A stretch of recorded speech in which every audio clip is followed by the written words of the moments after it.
If you're planning on moving to the Atlanta area in 2025, I'm sure you have a lot of questions, and understandably so. When you Google Metro Atlanta, it's going to give you an enormous area to cover. We're talking about a diameter of about 120 miles, so there is a lot of info to go over. Today I'm going to answer the top questions that my clients ask me when they're moving to this area. Let's get into it.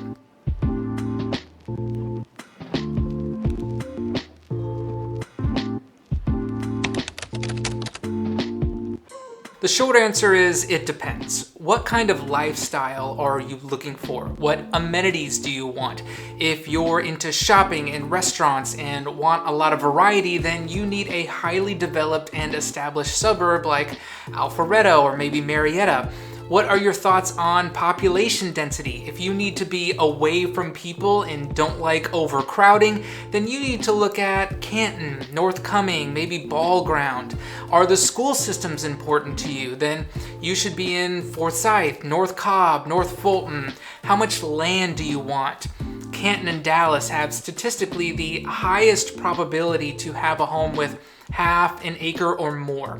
What's your price point? Cartersville and Dallas will have the lowest median home price, somewhere in the 300s, and Milton will have the highest with the median home price around 1.3 million. I can tell you that as a general rule of thumb, if you think about the city of Atlanta in concentric circles, as you get closer to the actual city of Atlanta, a couple things are going to be true. One, it's going to be more densely populated. There will be a lot more people in either the equivalent or even smaller space. Two, you're going to have less land and the home prices are going to be a little bit higher. Let's take a home in Sandy Springs, for example. That's going to be at 12 o'clock on the clock face and right around the city perimeter. Let's say it's selling for $1 million. If I take that same home and I put it over in Ackworth, which is about 40 minutes northwest of Atlanta, it's going to sell for probably half that, 5 to maybe 600,000. Now, all of that was very rapid fire, and you almost certainly won't have only one thing on your list of wants for a new home. You'll want a certain amount of land, a certain size home, close to a certain thing for a certain price, etc., etc.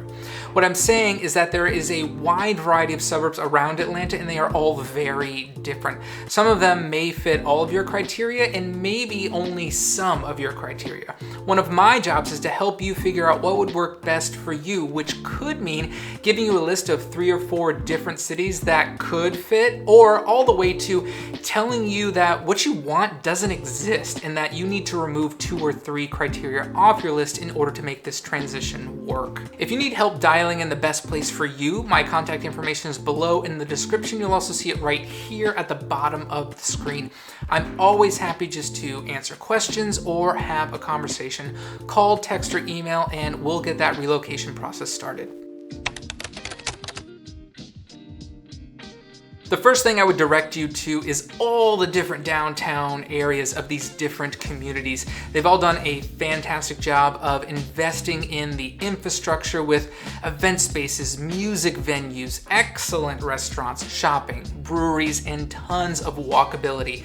Some of my favorites are going to be downtown Alpharetta and the Avalon, which is right around the corner from each other. City Center up in Cumming, Georgia, they developed and built that one from scratch fairly recently. Downtown Woodstock has done maybe the best job on its downtown, and a lot of the other cities around are starting to copy their model. Downtown Marietta is very historic with a classic town square vibe, and then the Mill on Etowah up in Canton is one of the up-and-coming hotspots. I would say not quite as popular as Woodstock or Alpharetta, but Canton is getting more and more popular as the years go on. There's also downtown Atlanta proper in the city. Obviously, it's going to have a rich history in MLK and civil rights that you can check out and do tons of walking and bus tours. There's also great attractions like World of Coke, the Aquarium, Zoo Atlanta, the Fox Theater, which has tons of shows and musicals and concerts and comedians rolling through there all the time. Not to mention also the restaurants. We are top 20 in the nation as far as Food City is concerned, with a ranking that varies depending on who you ask. Wallet Hub puts us at 11, US News puts us at 14. And finally, the sports venues. Go check out the Hawks over at State Farm Arena, the Falcons and Atlanta United over at Mercedes-Benz Stadium, the Braves at Truist Park. No, we don't have great sports teams, but they're not always terrible. Usually good enough to get in the playoffs, but not bad enough to get a great draft pick. What we're really good at is hosting the big events, multiple Super Bowls, and we just got another one in 2028. Final Fours, college football playoffs, FIFA World Cup in 2026. We may not be the coolest kid at school, but we'll host the party at our house. Now, if you're looking to get outside, Atlanta is known for its greenery and its parks. We have tons of them all over. Big and small, there will be no shortage of options. We also have 2 major lakes around here. There's Lake Altoona over on the northwest side and Lake Lanier on the northeast side. So if you're looking for boating, kayaking, fishing, those are definitely going to have you covered. We also have the start of the Blue Ridge Mountain System, so you can head up north to Jasper, Ellijay, Blue Ridge, Dahlonega, Helen if you want to get in some hiking or see some waterfalls, or finally you can head over to Stone Mountain on the east side of the city if you want to get in some really solid camping not too far from the city. Well, as the saying goes around here, if you don't like the weather, just wait 5 minutes. Here's a general schedule of how it's going to go down in a year. January and February are going to be our coldest months, with lows in the teens, highs in the 30s and 40s. Sometime in February, you're going to get temperatures in the 60s and you're going to think, ooh, spring is coming early. Wrong, we call that fake spring, don't be fooled. March and April are going to be lovely with temperatures in the 60s and 70s. May is going to get hotter with temperatures in the 80s, leading to our summer months with highs in the high 90s. Sometime in August, you're going to drop down to temperatures in the 70s, and you're thinking, ooh, fall's coming. Wrong, that's called fake fall. Don't be fooled, it's going to get hot again. September will bring you temperatures in the 80s, which is still kind of hot, but after 3 months of what you just went through, it is going to feel like a sweet reprieve. October and November are going to be awesome, and then December is going to cool down, leading you right back into January. Last year we got 113 days of rain, so about 33% of the time. Not really, we may get a light dusting in February, but if it does, everything shuts down. We are completely unprepared for any kind of snow. Well, we certainly don't get earthquakes. As far as tornadoes go, the state of Georgia got 56 tornadoes in 2022. So I would say out of the states that actually do get tornadoes, we are the least likely to get one. The most likely natural event to roll through is going to be a hurricane. The state of Georgia gets about 7% of all the hurricanes in the US, but Atlanta is so far inland, so by the time it reaches there, it's really not that big of a deal. It usually is rolled through Florida or Alabama, and by the time it reaches us, it's much, much less powerful. Helene recently has changed that narrative, but we'll see if that's an outlier or the new normal. It's really good. There's a lot of companies that headquarter out of Atlanta. Coca-Cola is in Atlanta, Delta is down by the airport, UPS is in Sandy Springs, Home Depot is in Smyrna, Newell is in Atlanta proper. Who's Newell, you say? Well, maybe you've heard of some of their brands like Sharpie, Rubbermaid, Yankee Candle, Crock-Pot, Papermate, Contigo. We also have Chick-fil-A and Equifax, and that's just some of the big companies that are here. And then we have medium-sized companies to serve those big companies, and then small companies serving those medium-sized companies. There's a whole network of jobs and commerce here, which is why Atlanta is becoming more and more popular. If you're an entrepreneur, there is a recent Atlanta Journal-Constitution article that says, for people who want to not only start a career, but also start their own business, Atlanta ranks as the 6th best large city. In addition to all of that, Wallet Hub analyzed data on the 150 most populated cities in the US across 2 dimensions: professional opportunities and quality of life. Those dimensions were broken down into 26 different metrics ranging from availability of entry-level jobs to projected population growth. Atlanta number one. By the way, if you're looking to buy or sell anywhere in the metro Atlanta area, I would love to help. Call, text, or email to get the process started. I'm always happy just to answer any questions or have a conversation. It's no secret that we are highly car dependent around here, and that we're one of these cities in America that is known for our traffic. Let's zoom out and take a look at our highway system. It starts with I-285. That's going to make a circle right around Atlanta. This is known as the perimeter, and you can either be inside the perimeter or outside the perimeter. Then we have the two interstates that are going to crisscross through Atlanta. That's going to be I-75 going northwest-southeast and I-85 going southwest-northeast. Those two are going to converge and become the same interstate for a good bit as it goes through Atlanta, which, let me tell you, is not a fun stretch to drive through. Then we have a couple of highways that are going to fill in some of the gaps, like Georgia 400, which is going to go from Buckhead through Alpharetta up into Forsyth County. Over on the west side, 575 is going to branch off 75, and that contributed to a lot of the development of those north metros like Woodstock and Canton. Finally, we're going to have our east and west interstate, which is going to be I-20. Now, it can look really complicated, but as you can see, it's not actually a ton of interstates. Where the traffic is going to occur is where all of these major roads intersect. And as you can see, there are a lot of different intersection points. So depending on what time of day you're traveling, that 30-minute commute can become an hour and 30-minute commute pretty easily.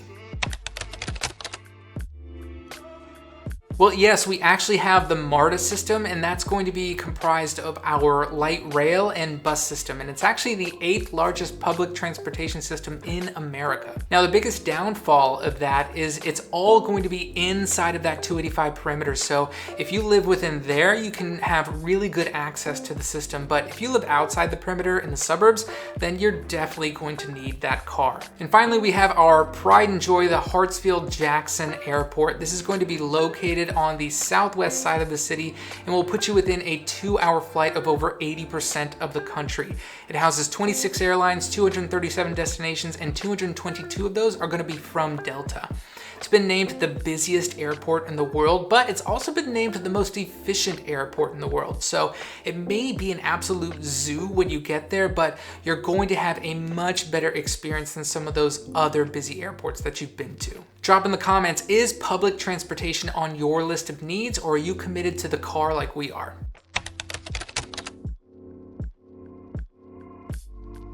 This can be a highly passionate, debated topic. Some people are pro HOA. I want to make sure that we all have a little bit of regulation so that we can control our property values. Or you have the anti-HOA, which is, I don't want someone telling me what I can or cannot do with my property. Now, wherever you are on that spectrum, what I'll tell you is that at least around here, there are what I would consider different levels of HOA. So depending on your comfort level with a homeowners association, some of these might actually work for you. Level 1 is going to be a single house on a piece of land, not in any community.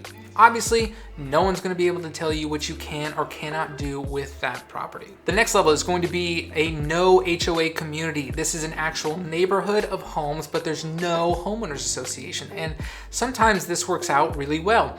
Everyone does a generally good job of maintaining their property, leaves each other alone, no big deal.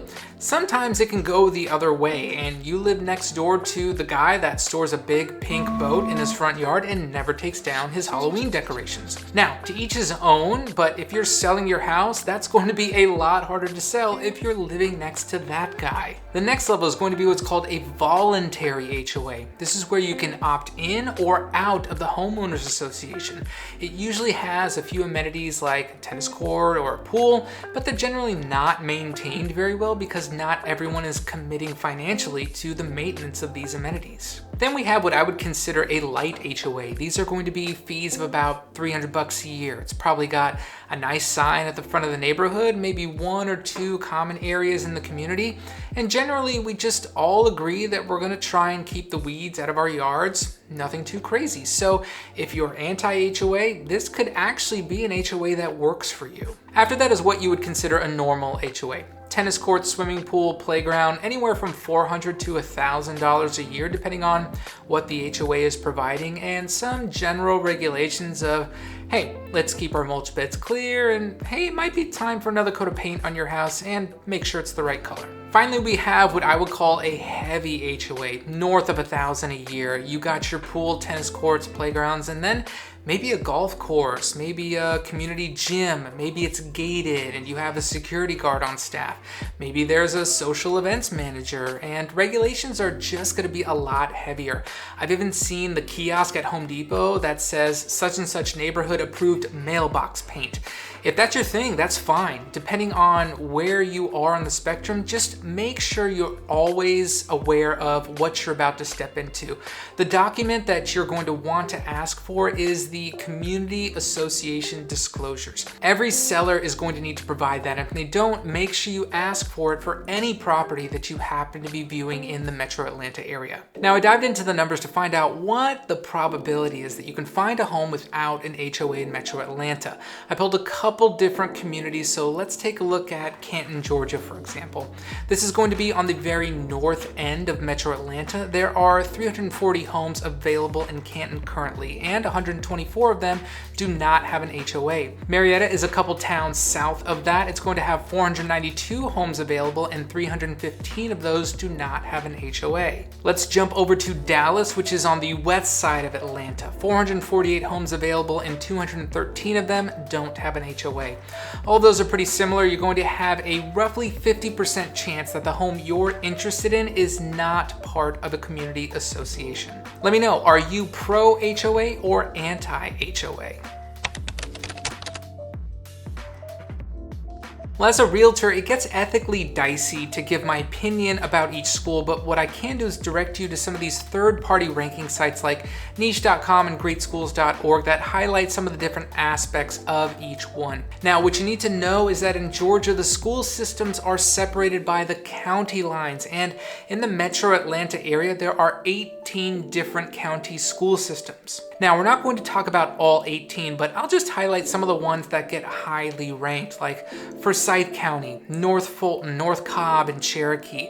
Some of the specific schools that are going to get mentioned are Alpharetta High School in Fulton, Milton High School in Fulton County, Lambert High School in Forsyth County, Walton High School in Cobb, South Forsyth in Forsyth County, Johns Creek in Fulton, Denmark in Forsyth, Etowah High School in Cherokee, Lassiter High School in Cobb, Sequoia in Cherokee County. All of these schools are going to have great teachers, high graduation rates, high SAT scores, athletic programs, music programs, extracurriculars. There's not going to be a wrong choice among them.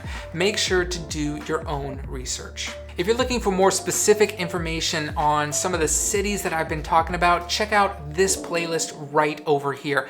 I have lots of guides and city tours so you can learn everything you need to know. I'll see you in the next one.